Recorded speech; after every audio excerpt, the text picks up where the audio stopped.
Bom, graças a Deus a gente está aqui na conclusão da nossa matéria de armatiologia. A gente já percebeu aí que o pecado não vai abrir mão do homem, porque ele depende do homem para poder continuar por aqui, mas que existe uma forma, morrendo. Ou você morre ou alguém morre por você. Cristo morreu. Cristo morreu e oferece a morte dele por antecipação para o pecador. Se o pecador quiser quitar sua dívida com o pecado, entrega a vida para Jesus, aí morre na morte de Cristo e nasce para Deus, para receber uma nova vida, que é inclusive o tema da nossa próxima matéria, que vai ser soterologia. O pecador, ele inventa modalidades de pecados, é a genialidade a serviço do erro. Quando fazemos a leitura do Gênesis, encontramos uma gama de pecados inventados pela humanidade. Começa no Éden, vai para o dilúvio, Torre de Babel, mentira de Abraão, ganância de Ló, trapaça de Jacó e a dissimulação do próprio José. Sabe que José, ele dissimula, né? Para poder pegar os irmãos dele no pulo lá, falando que ele tem um copo mágico onde ele adivinha as coisas, esconde. Eu sei que na nossa pregação a gente procura deixar José isento, mas não tem isenção não. Ele agiu de uma maneira ardilosa para pegar os irmãos dele. Sem falar que o José também levava os maus feitos dos irmãos para o pai, o que a gente sabe que é futrica, né? É uma fofoca, é uma intriga. Quer dizer que é a natureza do pai, Jacó. O Jacó enganou o pai, enganou o irmão, tentou trapacear o sogro, mas aí o sogro era mais malandro do que ele, pegou ele, e Jacó também não está isento. E o Isaac fez a mesma coisa que o Abraão. O Isaac mandou dizer que a esposa não era esposa, era irmã, mesma coisa que o Abraão tinha feito, né? Falou para a esposa dizer que ela não era esposa, que ela era irmã. Você vê os traços da natureza do pecador nos maiores heróis da nossa fé.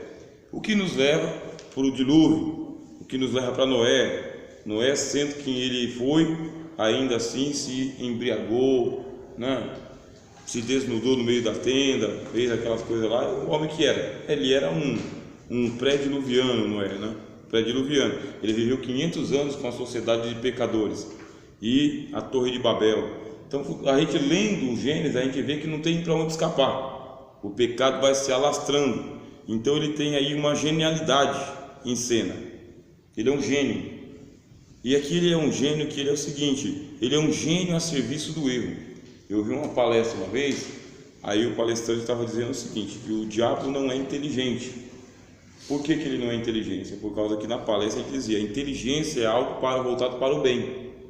Então a inteligência é voltada para o bem. Quando a inteligência está voltada para o mal, é malícia, não é inteligência. Então você usa essa mudança de palavras. A pessoa é altamente capacitada, mas é um malandro. Então ele não é inteligente, ele é malicioso ou maldoso. É uma perversão. Aí eu até concordei com ele. A inteligência é algo criado por Deus, a sabedoria é algo criado por Deus. Só que aí tem a perversão. Se perverte quer dizer que o motor começa a girar para o outro lado. Deus criou para girar para a direita, para o bem, a inteligência, mas ela começa a girar para o mal. A inteligência se transforma em malícia. E a malícia é malignidade, é uma genialidade, né? Uma genialidade. Se ousarmos listar os nomes dos demais livros da Bíblia, perderemos a conta de tantos e tantos pecados que surgiram na história. É o princípio da potenciação, em que um ato leva a 2, 2 leva a 4, 4 leva a 16, infinitamente, sem ninguém que possa barrar a marcha do pecado, senão com a morte, o fim absoluto de toda a potencialidade. Então, princípio da potência. Por que Adão pecou?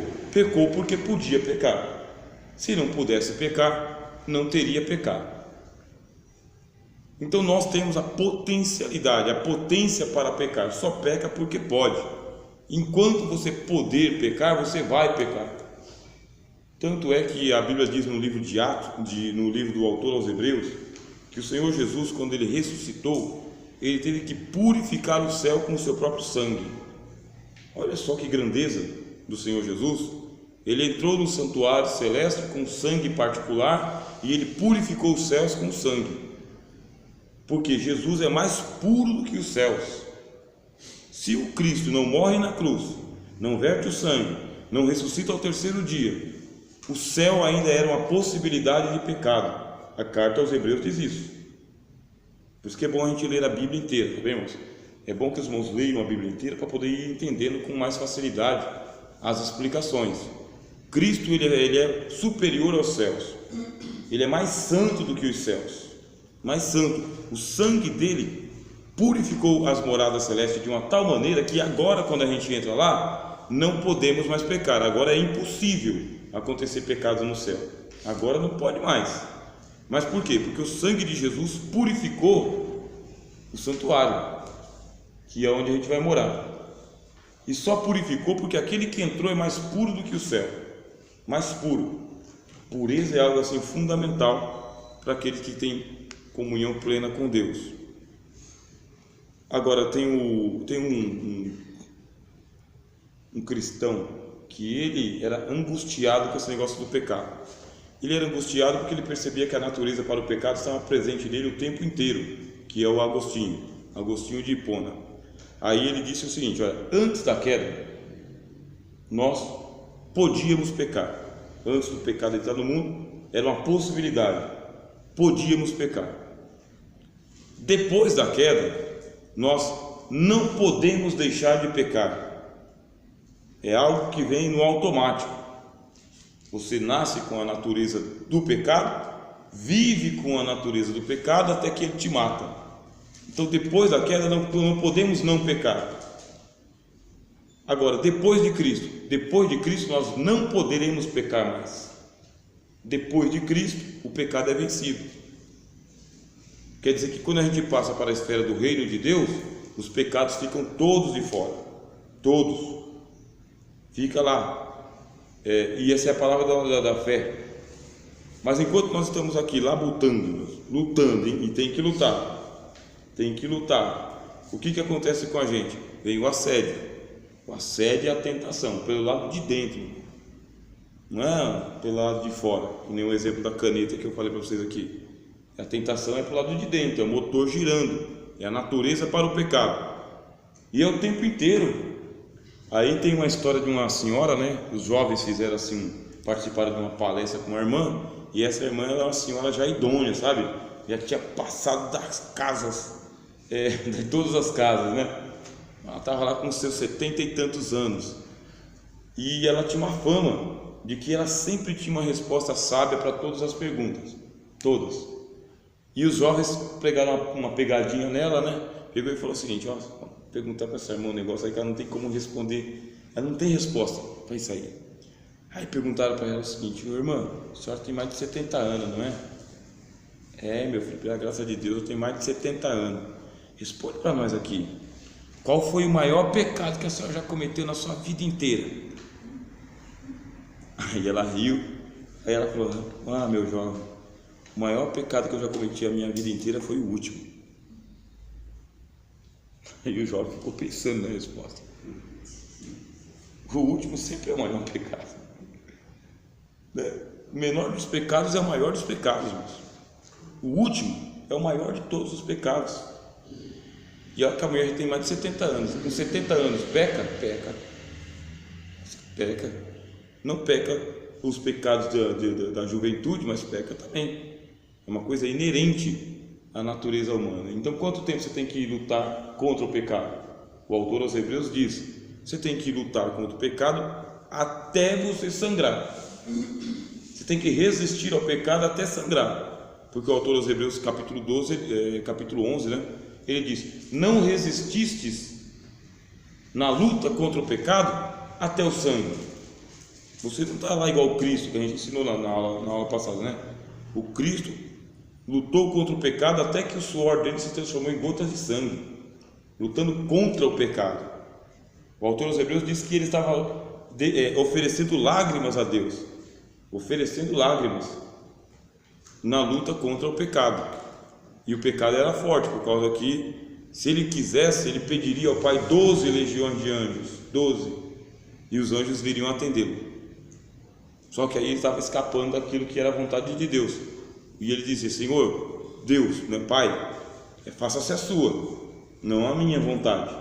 Lutando contra o pecado, porque ele podia esmagar a cabeça da serpente ali no Getsemane, podia esmagar, mas a vontade de Deus era que ele fosse a cruz. Vontade de Deus que ele fosse a cruz, mas ele podia esmagar a cabeça da serpente ali. Ele disse, né, quando o Satanás falou na boca de Pedro, ele falou: você serve de pedra de tropeço para mim, Satanás. Você fica com pedra de tropeço. Eu estou andando bem, aí você se coloca na minha frente, e se eu vacilar, eu tropeço nele. Então o Senhor Jesus, ele lutou até o sangue. Você e eu temos que oferecer uma resistência contra o pecado, se necessário até o sangue. Até o sangue. E é essa falha que a gente encontra no serviço cristão. Está muito leve, né? Está muito solto, está muito à vontade. Muito nada a ver, né? Não é tudo isso. O pessoal é exagerado, né? Então a gente tem um problema aí que é a potencialidade, e é uma potencialidade para a vida inteira. Eu estava lendo uma vez o livro de Platão, né? Platão escreveu um livro chamado A República, um livro famoso. Aí ele criou diálogos, o Platão, e tinha lá um ancião. Aí o ancião estava agradecendo por causa que agora que ele tinha mais de 60 anos de idade, ele estava livre das tentações da juventude, porque o corpo já não obedecia mais. A mente até que queria a satisfação da volúpia, da orgia. A mente até que pensava, mas o corpo não obedecia mais. Então ele agradecia que o corpo não obedecendo fica mais fácil a resistir. Vou tentar para quê se eu não vou conseguir? Só que aí Platão não é um cristão, ele não tem o Espírito Santo. A gente sabe que não é só o corpo, a mente fica trabalhando. Bom, aí agora a gente vai para outra página 20. Outro fator, isso está escrito aí, outro fator que modula e agrava o ato do pecado é a inteligência humana. Perceba que a engenhosidade do mal envolve a nossa intuitividade, experiências, sensibilidade, emoção e criatividade, tendo como corolário nossa intelectividade. Isso significa que pecamos com inteligência. O pecador, ele ativa o seu cérebro, e muito bem, porque chega uma hora que o pecado, ele sob controle, não tem graça. Sabe aquele negócio assim, pequenas doses, já não satisfaz mais. Então a engenhosidade do pecador é como que eu vou aumentar a prática do pecado sem ter que pagar por isso, sem ter que sofrer as consequências. Aí ativa o cérebro para poder maquinar a coisa. Então vai maquinando, faz uma engenharia para o pecado. Você vê o Lameque no livro de Gênesis, fez uma música para se safar do pecado dele, fez uma música. Opa, matei dois rapazes. Mas por que, Lameque, você matou os rapazes? Um me pisou. Pisou, aí vai pisar de novo. Então, para não dar segunda chance, eu já matei logo. Mas você matou dois, e o outro? É porque esbarrou em mim. Então já sabe, eu sou perigoso. Esbarrou em mim, olhou torto, já estou logo sentando o dedo para não dar oportunidade. E fez uma música. A música para as mulheres dele, a Bíblia diz. Ouvi, mulheres de Lameque, que homem que vocês têm. É o funk da antiguidade, sabe? Pancadão da antiguidade. Sou grande matador, já matei dois, já mandei dois para o espaço, né? E é o seguinte: Deus colocou um sinal em Caim. Se alguém tocar em Caim, é vingado 7 vezes. Pois então, eu estou aqui, filho de Caim. Sou igualzinho Caim. Sou 70 vezes pior do que Caim. Se Caim for vingado 7 vezes, eu serei vingado 70 vezes 7. O cara fez uma música, colocou nas paradas de sucesso, dizendo: é isso aí. E todo mundo cantava a música do Lameque. Todo mundo cantava, é mesmo, né? Por que não? É a intelectividade do camarada se transformou em malícia e está voltado agora para se proteger, para não ter que pagar por isso. E que é o que acontece com um monte de gente que faz leis no país. Você vê esses picaretas que fizeram a lei do Brasil. Virou a página na Constituição de 1988, virou a página, mas eles deixaram um monte de brecha na lei para que eles pudessem se safar. Ganha dinheiro, rouba, forma quadrilha, fica 40 anos ganhando dinheiro, roubando, matando. Eu tenho um pastor amigo meu que ele dizia o seguinte, no tempo que o Mário Covas era vivo, ele dizia: esse Mário Covas é o maior assassino que existe em São Paulo, porque ele, com aquela caneta lá, ele coloca muito mais pessoas debaixo da terra do que o traficante do morro, que é um político que ele, com a caneta, conseguia desviar verba, sabe, maquiar, fazer de conta. E aí falta o dinheiro para a segurança, falta o dinheiro para a educação, falta o dinheiro para a saúde. É muito roubo. E com o quê? Com a malignidade das leis que eles fizeram, com foro privilegiado, primeira, segunda, terceira, quarta instância, processo que caduca por causa que fica 30 anos tramitando e nunca é julgado nem pelo Senado, nem pela Câmara, nem por nada. Você vê a malignidade do pecado tomando conta desse pessoal que faz lei para se proteger e se safar. Então aquilo que a gente faz, a gente fica tão preocupado aqui, né, com o bombom, né, tão preocupado, e o outro rouba a fábrica de bombom.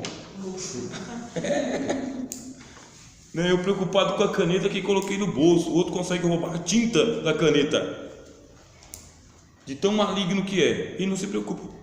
Se preocupa, viaja o mundo inteiro, vive numa boa. Por que o Asaf ficou nervoso com Deus? Quase se desviou o Asaf, porque ele viu a prosperidade do ímpio, que não acontece nada com ele. E quando ele é enterrado, ainda vai lá à TV, e filma, e faz um memorial, e levanta uma estátua para ele, fica todo mundo chorando, e faz reportagem, e a gente que é crente fala: é mesmo, né? Coitado. É porque não sabe, no último dia vai ser mostrado que não era coitado coisa nenhuma, era 10 vezes pior que o Hitler, 10 vezes. E essa é a malignidade do pecado que a gente vive. Então a gente vê o seguinte, envolve inteligência, sagacidade, porque o pecador ele se torna sagaz. O que é uma pessoa sagaz? É um espertalhão por antecedência, é aquela sagacidade da serpente, sabe? Vai escamoteando. Aí, conhecimento de causa, sabe que é errado, faz. E, por exemplo, voltando para o nosso exemplo aqui dos bandidos, o bandido sabe que um dia ele pode ser preso, então o que ele faz? Pega os garotos que estão no ensino médio e fala: garoto, termina o 3º ano lá que eu vou pagar para você a faculdade de Direito, eu vou colocar aqui um monte de vocês aqui na faculdade de Direito, com o dinheiro do tráfico. Você vai lá, se forma, tranquilo, o dia que eu precisar eu te chamo. Conhecimento de causa. Aí o moleque vai lá, estuda direito, e ele forma na comunidade, ele forma uma escola, e ele ensina para os traficantes o que ele aprendeu na faculdade. Código penal, lei tal, sabe? É por aqui que vai, se te pegarem você tem que falar isso. Os bandidos conhecem direito muito melhor do que qualquer trabalhador. Conhece. É uma coisa assim, fora do comum. Você não pode fazer isso, não. Você não pode. Por quê? Sagacidade, intelectualidade, conhecimento de causa. Sabendo o que, como, onde, quando, por quê, com quem fazer. Não há idiotice no pecado. Ninguém é inocente. Linguagem pesada, né? Tem idiotice nenhuma, tem premeditação, perversidade. No dia que o Senhor estiver julgando lá a vovozinha que não aceitou Jesus, que a gente ficou com tanta dó quando estava enterrando ela, né? Pedindo, tomara que Deus tenha perdoado seus pecados na última hora. Aí o Senhor Jesus vai abrir assim, os 90 anos de vida que ela teve, e nos últimos 10 anos o Senhor falou com ela todos os dias que ela tinha que se arrepender, aceitar Jesus para poder ir para o céu. E ela era boazinha, e ela com muita educação dizia: eu já tenho minha religião, filho, sabe? Deus abençoe, mas eu não quero não. Fica tranquilo, eu já estou tranquilo, não preciso não. Mas era uma senhora tão bondosa, mas não aceitou Jesus. A perversidade do pecado era maior por causa que era a ignorância dela. Então a gente não pode imaginar que o pecado seja idiota. Ele não é, ele é premeditativo, ele premedita. Pausa.